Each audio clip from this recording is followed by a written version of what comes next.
Hi, Janice. Hi, Anthony.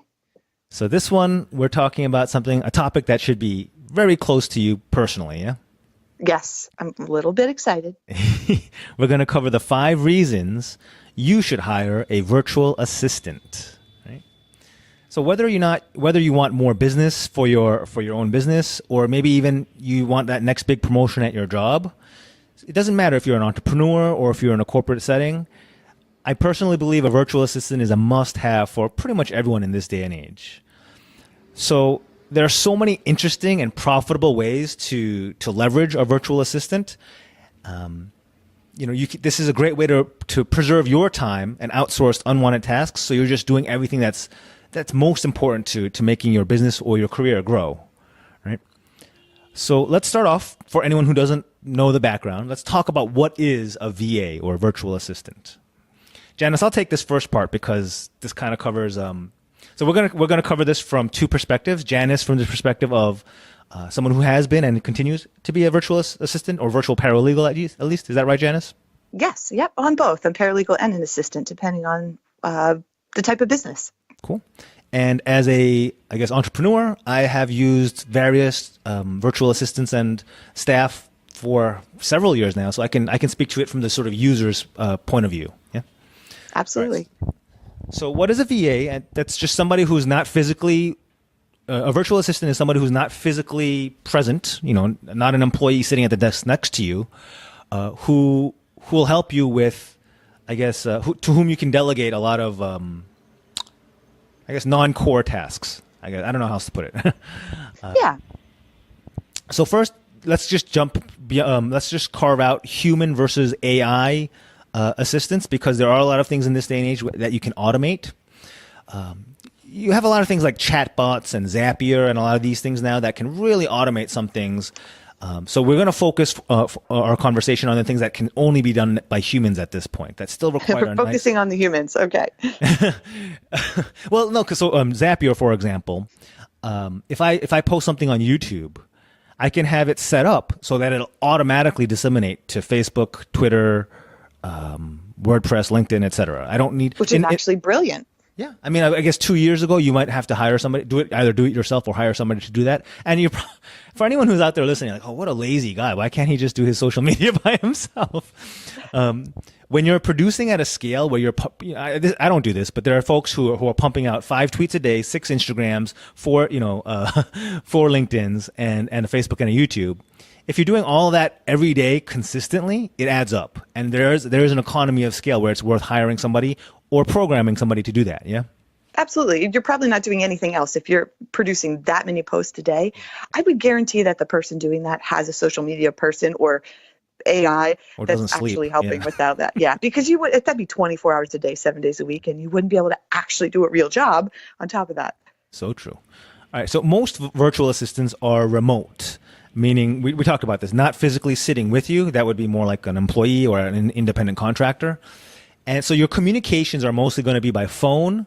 Actually, phone would be last. Mostly by email, chat, or in worst case scenario, phone or Skype. So maybe on another podcast, we'll talk about some of the worldwide options and how improved connectivity allows you to work with folks like across the globe. But today we'll just leave it at that. Yeah? Yep. So most VAs are going to be hourly on a 1099, and that means it's not an employee. So this is a huge benefit as an employer. There's a huge cost to actually hiring somebody and having them on my payroll, as opposed to hiring somebody on a sort of more of a one-off basis or per hour basis. Do you agree with that, Janice? Absolutely. And you're not also paying for the downtime of somebody sitting there. You're paying for someone who's actually working at that time, which cuts down tremendously. No office overhead. The list goes on and on of what it saves. Not just, on the W-2 with taxes and everything else. It's a significant savings. You're also getting typically somebody who is a professional support professional.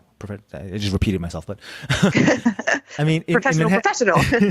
in the city, when a lot of lower level jobs, a lot of entry level jobs, or a lot of administrative tasks fall to entry level employees who did not come out of their Ivy League school to be to do those things, but they just happen to be the lowest on the totem pole at their particular company. So they don't really want to do these things, right? Right. They're getting the foot in the door. And they're not really developing any, they're not honing any skills. They're just sort of paying their dues. Right. You're going to get a different attitude and a different quality of work as opposed to somebody who is a seasoned support professional. Yeah. Absolutely. All right. So it'd be very hard to learn while being a virtual assistant if you're just starting out. So you know that the person has definitely some experience in-house before they made that jump to be virtual. Very good. So now that we've got that background squared away, let's jump into the 5 reasons why I kind of believe everyone should hire a virtual assistant. Remember, this is both for entrepreneurs and for folks in corporate settings. So number 1, you never have enough time, right? So it's kind of like this tipping scale where at the beginning of most people's careers, you have an excess of time, but not enough money, right? Is that about true for most young people? Yeah. Yes. Yep. So that young people are totally willing to trade their time for money. But as your career advances, there's a point where it tilts and you have not, more money than you need, but money is not the issue. It's the time that's more precious to you. Yeah. Absolutely agree with that. So it's folks who are hitting that tipping point or who perhaps have blown past it, who really should consider getting some help, because you shouldn't have I don't know the titles, but like a senior vice president at a bank or a pharmaceutical company. They shouldn't be doing their own time expenses, right? They shouldn't be there's certain things they shouldn't be doing. And if their company doesn't provide them the support to do that, I mean, that's the first option. Get your company to provide you with a coordinator or an assistant or something. But if that doesn't exist, right? If you're making, $300,000 a year, right, in pharma sales, but you're spending 5 hours a week doing your billings, that 5 hours a week could get you that next sale, exactly. that next client, right? Yep. Exactly. That could launch your career to the next level, but you're sitting there crunching your receipts. Come on. You're stuck doing something that someone else may very much enjoy doing and have the experience to do. And now think about what you could do with that 5 hours. I can't imagine if you said, here's 5 extra hours in your week. I mean, get a lot done. So Janice, do you support any corporate professionals or is it mostly entrepreneurs? Actually, it's both. So we have some entrepreneurs, some law offices. There are a lot of people inside bigger corporations that, like you said, just need a little bit of help. Somewhere along the line, they're looking at something and going, this is going to take me so long. And on the flip side of that is not only is it going to take them a long time, it could take someone that has experience half that amount of time. So you said 5 hours to do the billing. Well, you get someone else whose only job is billing. It may take them 2 hours. Now, not only have you saved time, you've saved money and you've saved, other time. It actually works out in the end for both parties. But I do have from restaurants to law offices to hairdressers. I mean, think if anyone you could think of that has some sort of hand in a business can use help.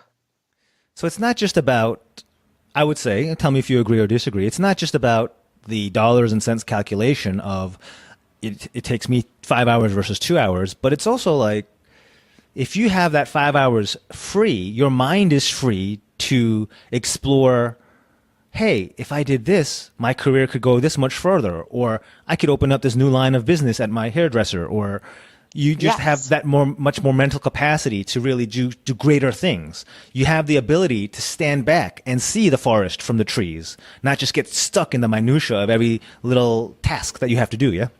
Right. And you know what? You're an attorney. Yeah. And I like to say, you probably really like to attorney. You like to do that stuff.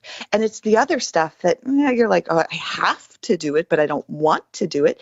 This frees you up to do what you want to do. I like to say that now you get to do you and I just get to do the rest. I get to do the stuff you really don't want to do, but you have to do. And now can you imagine taking that off your plate? Like you said, now you get that free flow of like, wow, I get to prepare even more for the next trial, or I get to be more creative with something else. So it kind of just takes the pressure off to do the stuff that you have to do while running a business. Yeah. That could lead to something more fun. I mean, if you're ever feeling like you're in a rut where you're just doing the same thing over and over again, or your career is not advancing, your business is not growing, it might be that you don't have the time to explore new things like starting a podcast, writing a book, or in your career, getting that new certification or that new training that you always wanted to. This all ties back into time, yeah, and buying yourself Yes. more time. Absolutely. So how does what are some of the ways that a virtual assistant can help you get there? For me personally, and Janice, I'd like to get your input. Virtual assistants are great gatekeepers for me.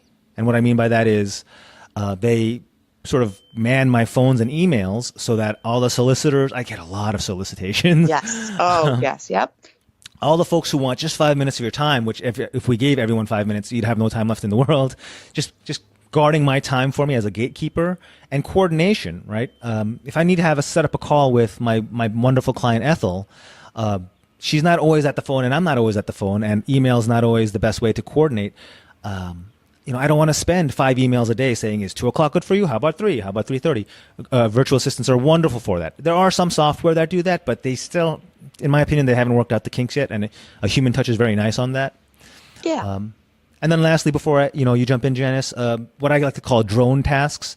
There are a lot of repetitive things that if you could build a robot to do it, you would, but it's we're not quite there yet. Such as updating my WordPress. There are online tools that can do that, but it still requires a human touch.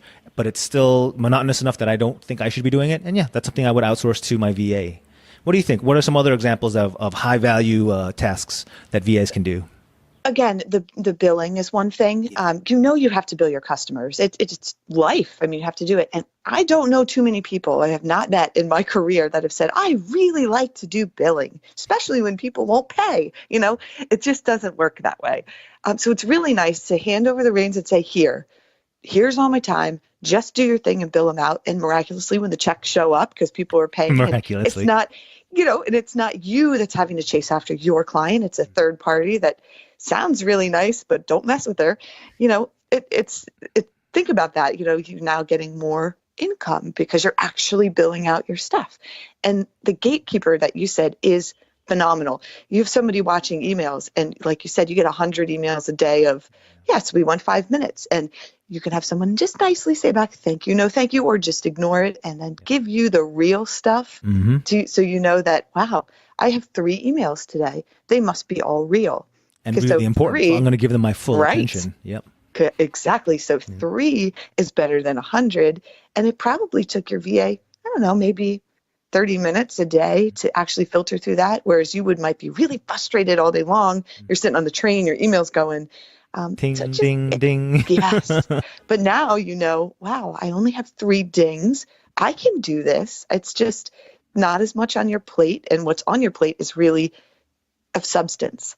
So again, if it's something if it's stressing you out, I'm sure there's somebody out there who could make it easier and take it off your plate, probably for very little in comparison to what it's costing you to stress out. Yeah, and that is a huge cost that most people don't. I think too many of us take pride in working ourselves too hard. It's 2019. You can be industrious and you can be. It's not lazy to try to find things to do, to find a better way to do things. Let's put it that way. Yeah. Oh, no, not at all. You're actually just being cost effective, and no, you're making good, sound business decisions, not being lazy per se. So let's go into another reason why you should hire a virtual assistant. There's a lot of tasks that you need to get done, but it's probably not worth your time to develop the requisite skills. And let me give you an example. Let's say you're at your company job and one of your projects requires you to make this really, really awesome Excel pivot table. And I know there's plenty of people in corporate who are like Excel wizards, right? But let's say you're not one of them.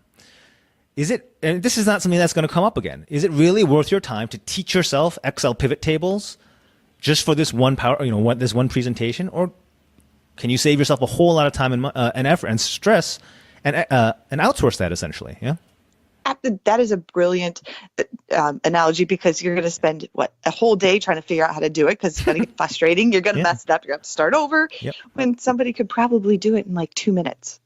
Just to play devil's advocate, if it's something that's going to come up again and again, or if it's a skill that you want to add to your resume, yeah, learn it. But if it's not one of those scenarios and you're just trying to get through this, why drive yourself crazy?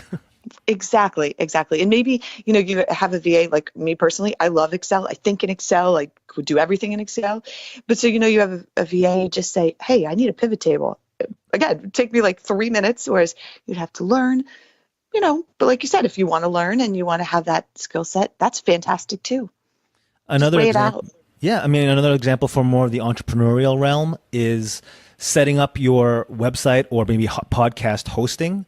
These are one-off tasks, meaning you're only going to do them once, Correct. but you're going to spend a lot of time figuring out what the correct settings are or how to connect this site to this social.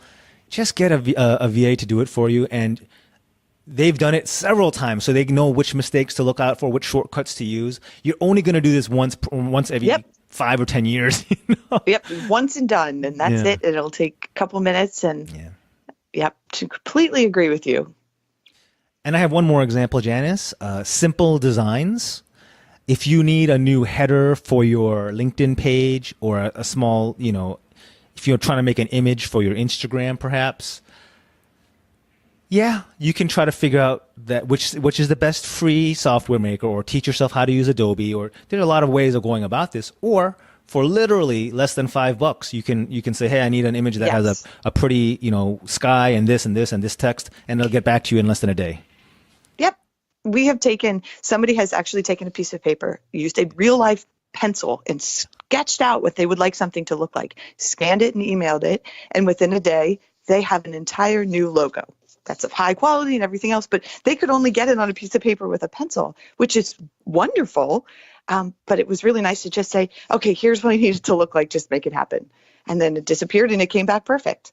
But could you imagine trying to take that pencil and paper and like find the software, like you said, and that's a lot of work. Probably a lot of time and a lot of money. I've learned that lesson the hard way over and over again. I have designed my own website. I've designed my own book covers. Hold on, let me say, quote unquote, I've designed a lot of things. And I spent a lot of time learning, only to realize, wow, I have no artistic talent whatsoever.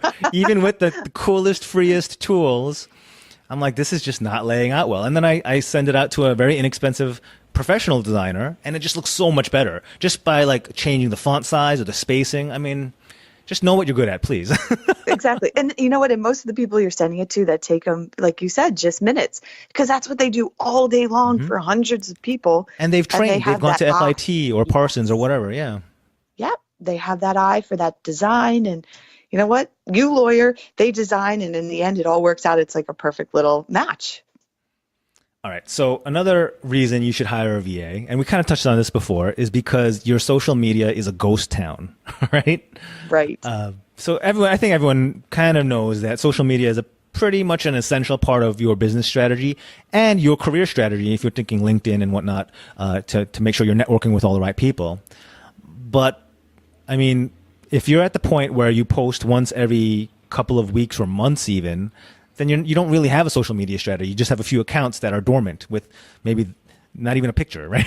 Correct. But on the flip side, it is super hard and time consuming. It is a black hole. Social media can be such a black hole of your time if you want to do it effectively. I mean, you have to put in a lot to get out a lot. Does that make sense? Oh, absolutely. You figure it takes 15 minutes to just create a post. And that's if you already have the information. It's definitely time consuming. And there are so many specifics that, like, we could do a whole nother podcast on this, but when you create a post, it's not just words. You're looking for specific words, specific hashtags.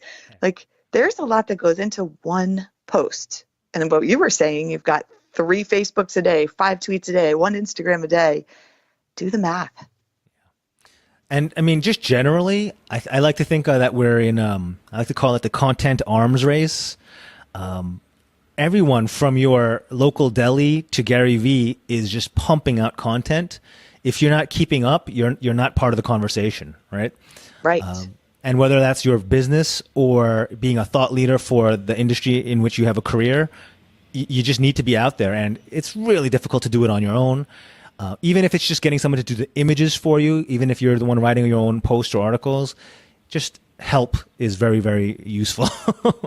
Absolutely. I can't stress that enough. But if you have the content and you're writing it, oh, that's wonderful. But it's hard to find for you brought up pictures to find a picture. You have to use pictures that someone doesn't have. I mean, you have to have the rights to that picture. You can't just find a picture online. Yeah. So there's a lot that goes into it to find that copy that doesn't have the permissions, and you have to pay for it. And I mean, there's definitely a lot that goes into it. So that's another great point. If you wanted to have a library of images for your social media, you could pay for your own account to access Getty Images or whatever the case may be, or you could just go with a freelancer who has their own account because they service so many different clients, right? To a virtual assistant, right? So absolutely, absolutely. Because like for us, for example, we have, I think, 10, 11 different people that we do social media for, but we have that pool of photos and images that we can just get to, and you have the access to. All right. So the last reason why you should hire a virtual assistant, basically, it's so easy to do in this day and age. There's no excuse not to. All right. I like that. Right. I mean, Tim Ferriss, author of the 4-Hour Work Week, really popularized the concept of virtual assistants in 2007. I mean, I think he did. It could have been someone else, but for me at least, he was the one who really put it on the map. Right. So that's 12 years ago. Right. Just to give you some context, when Tim Ferriss was pushing was teaching this method, there was no iPhone yet. All right, we still had flip phones and candy bar phones. Right? Social media was just a year or two old, meaning Facebook, I think, started in 2005. Internet speeds were way slower than they are now. Oh, yes, right? Yes. I don't think there was any Upwork or Elance or any of those, or Fiverr. No. So the marketplace, the connectivity, the devices, you could run just an amazing business from your cell phone at this point. I'm not even going to say cell phone, smartphone, right? There's no excuse. It's just so easy. The marketplace is so well developed. You can find the smallest niche virtual assistant or the greatest generalist, depending on what your needs are. What's stopping you is my question. Right. Like, why not? And you can find like companies that, so if, for example, you send an email that has a few words on it of something you need done. You send it to that company, and then all of a sudden, maybe an hour later, you have it back and it's done. And that's just from a few words, because you have that company who has other people that they can go to, and they have a lot of the virtual assistants are companies. So like, for example, there's 8 of us in mine alone. So if I can't do it, I send it off to them, but you don't know any of that's happening. You just know in 1 hour, you got it back and it's done, and you can like move on about your day. It's so easy, especially with the internet. I mean, you can email, you could text, you can, I have people that, this is funny, that will drive down the road, they'll push record on their phone and they'll just start talking. Start talking. Like, I have a letter that has to go to here, and I'd like a blog post that has to go like this. And they'll just talk and talk and talk and talk. And they send it to us. And then next thing you know, a couple hours later, they've got a blog. They've got a letter. They've got all their information, all because they happen to be driving in the car and thinking of the stuff and talk to it. And it just happens. It's just easy. It's very circular if you think about it, because in the 50s, like the Mad Men era, that's how things were done. The CEO would have a dictaphone or dictation machine, right? Yep. And just speak out a memo for Mabel, the secretary, to do it for him, right? Yes, yep. But it has come back full circle. Yeah, exactly. Yes, because think about it. You got an hour, like us out here in the burbs, we have a lot of people that commute to the city. So you've got an hour and a half in the car. But you're thinking of all this stuff. You're like, oh, how do I get out of my head? Obviously, I can't text. And you're going old school, and you start talking, and things just happen. I mean, it's just that easy. Yeah, we use a lot of voice memos, and for me, it's awesome. And actually, in many ways, I imagine for you, getting a voice memo has a lot more nuance and clarity than getting an email. Is that fair to say? Absolutely, without a doubt. Because then, like, you have sent them before, and I'll listen to it, and I'll go, wait, what did he say? Yeah. And I listen again. It wasn't like a phone conversation where I was writing notes and forgot half of it. Right. You can go back, refer to it, and it's kind of nice. But there's so many ways to do it. If that's not your thing, you can text information, you can call, you can email, you could Slack. I mean, if there's a way you like to do something, usually your VA will figure out a way around it to make it easier. Or a good one should, for sure. Absolutely. Yeah. Right. So that's all we have for today. Why you should hire a virtual assistant. So this is a little bit off of what we usually talk about, but it's something that both Janice and I are very interested in. So please let us know if this is the kind of subject matter that interests you as well, and we'd be happy to just keep on sharing information. Any specific questions, let us know, and we'll be sure to touch on that. Yeah. Oh, because I could definitely keep talking for hours and hours and hours. So it would be nice. And if they do have questions, we'd love to answer, because this, although this, like you said, 12 years ago came into play, it's still a new concept. It's still kind of hard to grasp. So it'd be interesting to try to maybe explain some of that and make it easier for someone to use. Yeah. I don't know if it came through, but I'm very passionate about this because it's very frustrating to see my friends and colleagues sort of struggling with their time management when the solution seems to be right in front of them, but we'll see. Yeah. Yeah, it'll get there. I mean, it has made some huge strides lately in the past few years, so we're getting there. All right. That's all we have today. Remember, we'd love to hear back from you if this virtual assistance or any similar, more entrepreneurial topics is useful to you. Otherwise, thank you, Janice, and we'll talk to you next time. We'll talk soon. Bye now.